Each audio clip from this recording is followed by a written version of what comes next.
Akhirnya ya Lukman temenin. Setiap aku pengen buang hajat, Lukman temenin. Nah setiap aku buang hajat ketemu lagi sama sosok itu.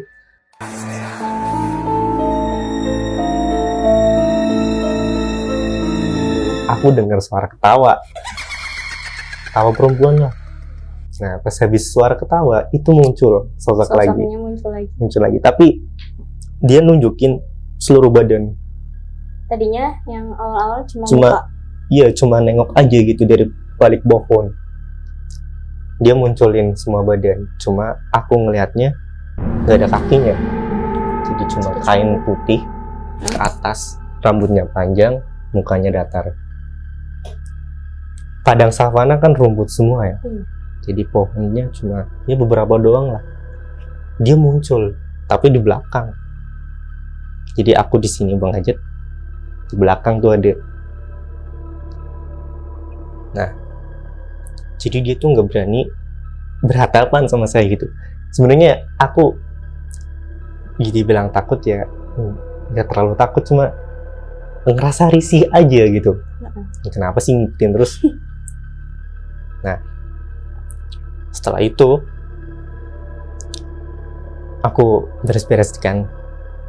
Nah, si sosok ini tuh tetap muncul lah.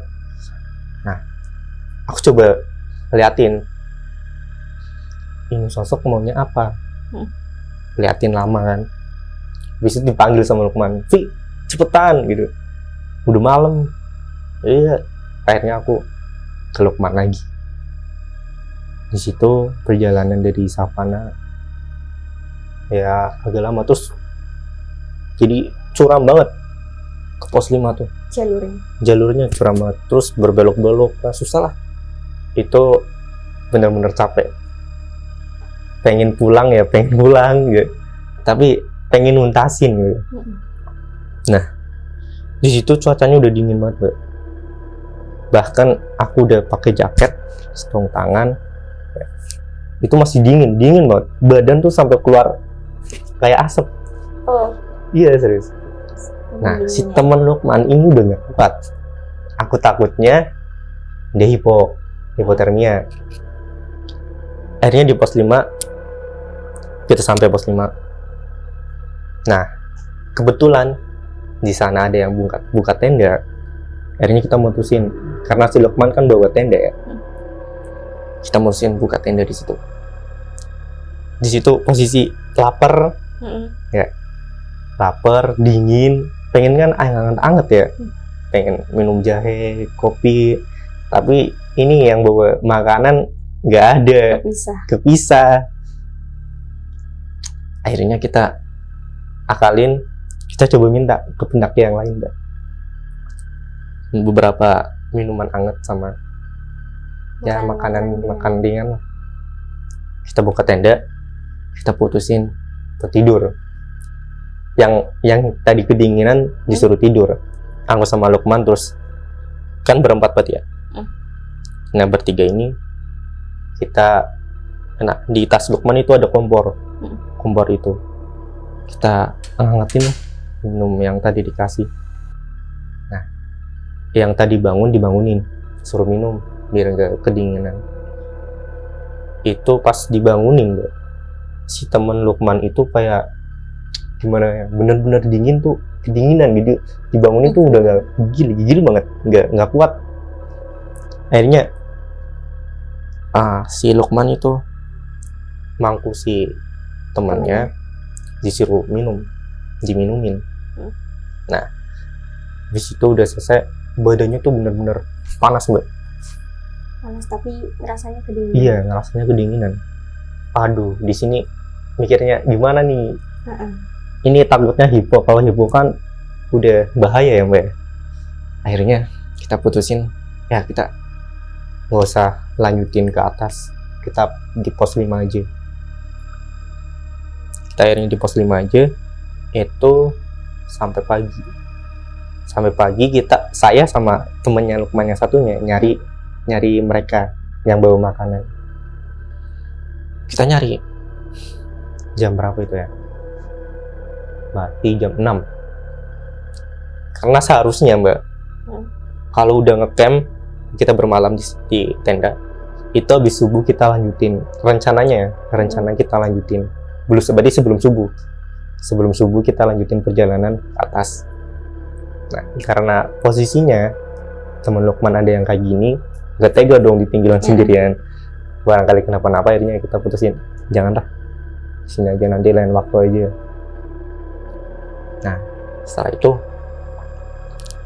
jam 6 saya sama teman Lukman, namanya siapa ya? Lupa saya. Karena mereka itu dibilang masih labil, iya masih labil, Mbak. Karena mereka masih SMK. Jadi itu yang bawa makanan itu masih SMK. Nah, ini tuh bener-bener pengen lihat dari atas. Jadi dia jalan terus, nggak pedulin yang lain. Nah, kita nyari kan. Pas nyari, ini ada kejadian aneh lagi, Mbak. Padahal masih siang, masih pagi. Jam 6 itu berdua doang. Suasananya sepi, Mbak. Tapi ya gimana sih ya, suasana angin itu dibilang enak-enak, Mbak. Nyaman banget di situ. Sejuk banget. Kan jalan gini ya. Kita trek ke atas dong. Itu sih teman Lukman jatuh. Nah, jatuhnya tuh guling-guling gitu. Pas lu kenapa sih bisa jatuh gitu? Tadi tuh aku megang pohon, ranting pohon. Tapi patah. Dan yang aku pegang bukan ranting. Tapi? Jadi yang megang itu, dia ngeliatnya ranting, pas dipegang nggak ada rantingnya. Yang dia katanya kan. Ngawur kali lu, udah, aduh, belum makan sih lu. Aku coba nenangin dia lah ya. Lu belum makan kali, jadi ngigo gitu. Enggak, aku tuh bener-bener megang kayu gitu. Tapi kok kayunya nggak ada, akhirnya jatuh dia.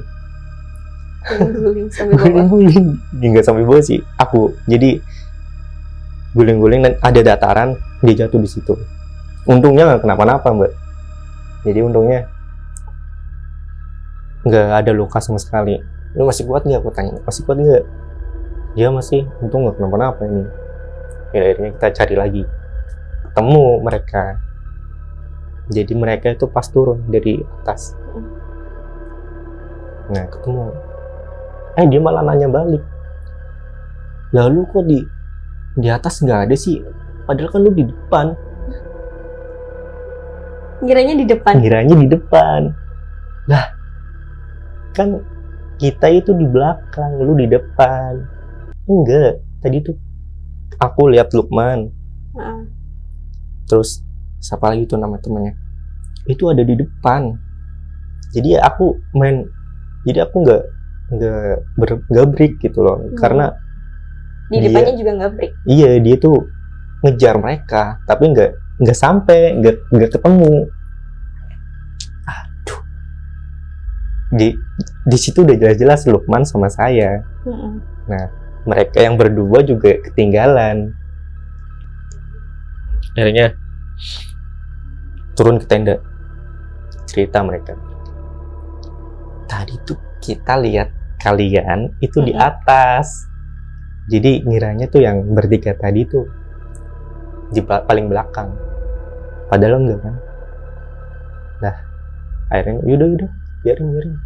Karena di situ udah enggak, pikiran tuh udah kemana-mana. Jadi yaudah biarin lah. Lain kali aja nanti kesini lagi. Di situ briefing di tenda. Kita mau turun jam berapa? Di situ posisi udah jam 8. Kita mau turun. Nanti kita istirahat dulu, makan-makan. Ya, turun jam 10-an lah. Kita makan-makan dulu.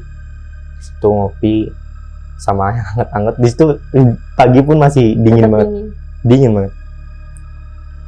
Jam 10 kita turun. Nah, ada pendaki lain nggak yang turun? Itu ada 2 cowok semua. Kita ngobrol. Jadi selama perjalanan itu kita dari perjalanan pos 5 ke pos 4 kita bareng. Itu katanya dari mana? Batang kalau nggak salah. Itu ya biasalah, saling ngobrol dari mana gitu, selayaknya pendaki biasa. Itu cerita, kalian kok kesininya pas malam 1 suro sih? Nah, di situ aku nggak nyadar pas itu tuh malam 1 suro. Hah, emang iya nih 1 suro? Nah iya, coba lihat tanggalan gitu. Nah iya juga tuh, ternyata malam 1 suro. Waduh, katanya emang kalau malam 1 suro di sini buat apa sih, di situ emang. Jadi selama aku perjalanan ke atas itu ada semacam kebudayaan asal sana lah, kayak Adat dari sana. ada dari sana. Jadi bawa-bawa sajen, gitu. Ritual-ritual lah. Itu nyangkanya aku emang mungkin adatnya biasa kayak gini, nggak nyangka ternyata 1 suro. Nah di situ, pantes juga ternyata banyak yang bawain sajen, dan nggak aneh juga kalau aku ngeliat sosok-sosok kayak gitu. Wah, yaudahlah biarin. Akhirnya kita turun. Di pos 4 mereka jalan duluan, kita break. Gitu jalan duluan. Yaudah kita masih break, mereka jalan. Nah di situ mas saling cerita pengalaman. Niatnya aku nggak mau cerita. Emang aku nggak cerita di situ mbak. Yang lain aja yang cerita. Jadi ceritanya yang tadi, kita tuh nggak maksud ninggalin kalian. Yang tadi bertiga tuh, kita nggak ada maksud ninggalin kalian. Kalian yang ninggalin kita gitu. Kalian tuh di depan. Nah di situ, ya udah biarin. Kalian mungkin ngelihatnya bukan kita, jadi cuma ya bayangannya aja. Jadi siapa yang di depan gitu? Terus teman-teman ngomong, jadi siapa yang di depan? Ya nggak tahu, nggak ketemu. Tapi bajunya, tasnya itu sama. Tapi pas ke atas dicari, muter-muter mereka nggak ada. Nah, gimana? Akhirnya mereka ya di situ juga nunggu pas mereka turun itu.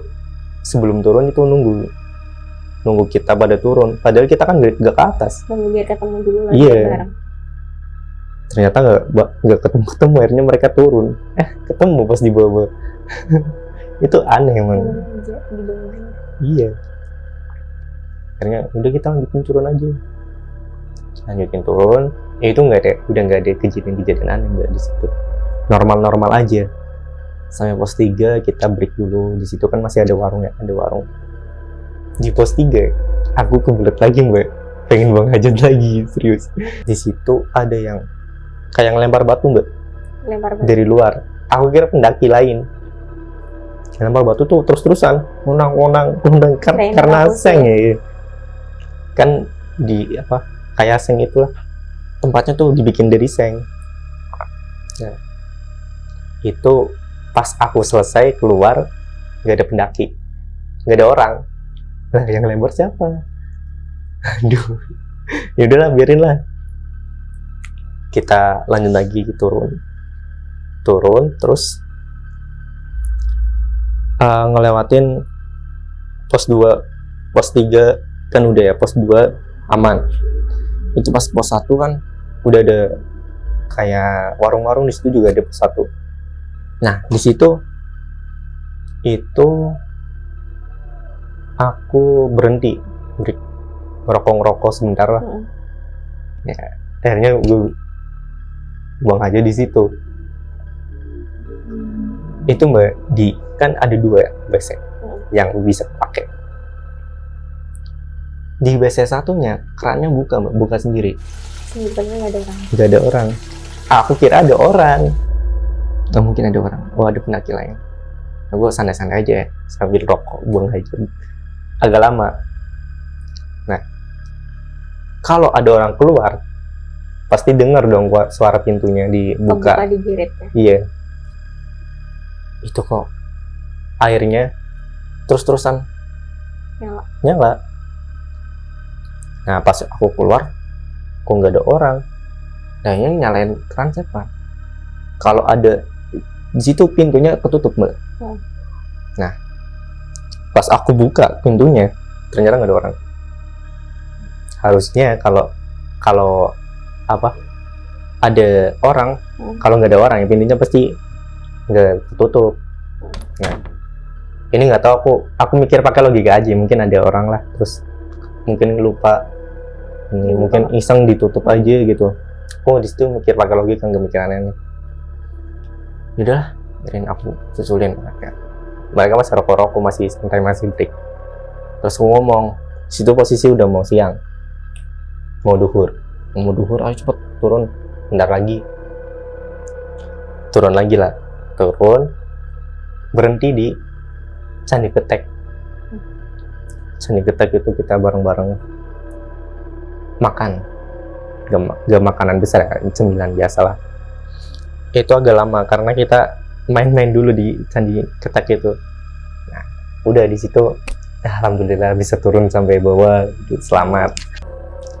Oke guys, jadi pelajaran yang bisa kita ambil kali ini, tetap berhati-hati dan waspada, karena kejadian-kejadian seperti itu tidak bisa kita duga-duga. Jadi, terus nantikan konten-konten kami selanjutnya. Buat kalian yang punya cerita-cerita horor, bisa ditinggalin di kolom komentar atau kirim email di bawah ini. Jangan lupa like, comment, and subscribe. Bye-bye!